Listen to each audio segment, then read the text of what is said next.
Okay, this video is for the assignment that we worked on Wednesday on 5-number summary. So make sure you have the assignment when you listen to the beginnings of this video. Okay, make sure your name and period are on this paper. This will be turned in when you complete it. Okay, you are now going to work with some box and whisker plots. And as you can see, this box plot has your 5-number summary or your 5 data points clearly marked with a point. This will always be when you are looking at a box plot.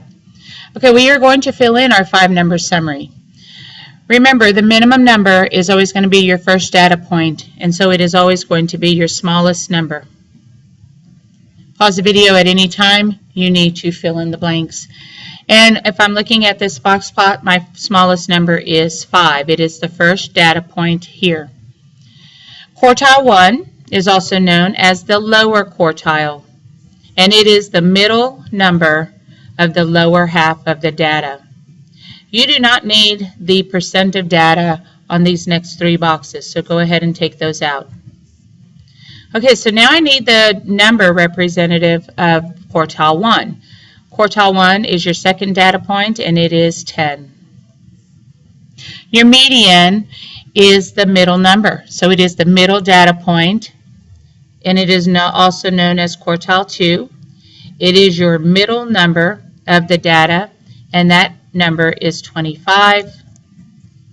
Quartile 3 is this data point here, and it is your upper quartile, and it is the middle number of the upper half of the data, and it is 40.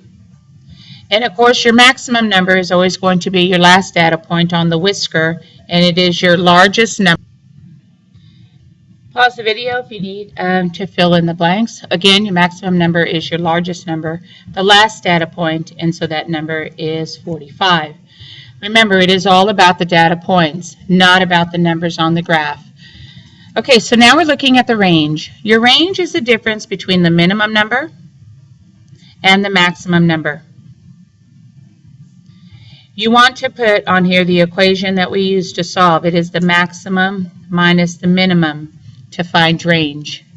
Your IQR, remember, is the range of the box, and it is your upper quartile minus your lower quartile, or Q3 minus Q1.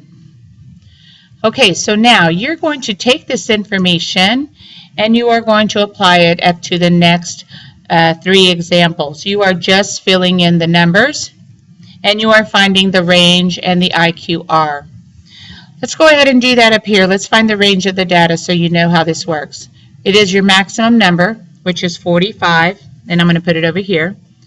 45 minus the minimum number, which is 5, and so my range is 40. Your IQR is Q3.